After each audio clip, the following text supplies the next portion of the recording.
சில நேரத்துல காதல் சத்தமாக இருக்கும். ஆனா பெரும்பாலும் ரொம்ப சக்தி வாய்ந்த வகை அமைதியா, பொறுமையா, இந்த உலகத்தால பார்க்க முடியாதது போலதான் இருக்கும். யாராவது எதையாவது உணரத் ஆரம்பிக்கும்போது அவங்க அத சத்தமா சொல்லாம இருக்கலாம். அவங்களே அத முழுசா புரிஞ்சுக்காம இருக்கலாம். அதனால தான் அன்ப அதோட மென்மையான கட்டத்துல பிரஷர் இல்லாம கவனத்தோட அப்ரோச் பண்ணணும். காலம் மட்டுமே வெளிப்படுத்தக்கூடிய விஷயங்கள் இங்க இருக்கு. நீடிக்கும் ஒரு பார்வை, கொஞ்ச நேரம் நிற்கும் ஒரு கை, வார்த்தைகள் தடுமாறினாலும் உணர்வு வேகமா வரும் ஒரு தருணம்.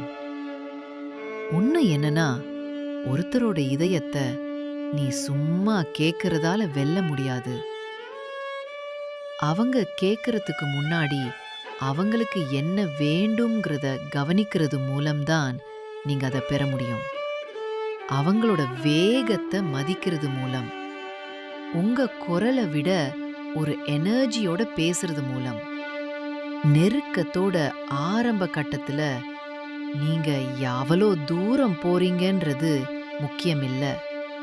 அவங்க உங்க க்ளோஸா வர அனுமதிக்கும் போது அவங்க எவ்வளோ சேஃபா ஃபீல் பண்றாங்கிறத பத்தினது. இது ஒரு கேம் இல்ல, மேனிப்புலேஷன் இல்ல. இதுதான் art of presence, of holding back. So இப்போ நம்பிக்கை முன்னாடி நகரும். நம்பிக்கை உங்க கைட் பண்ணும்போது காதல் நீங்க சேஸ் பண்ற ஒன்னா ஃபீல் ஆகாது. அது தானாவே உங்ககிட்ட வர உணர்வை தரும்.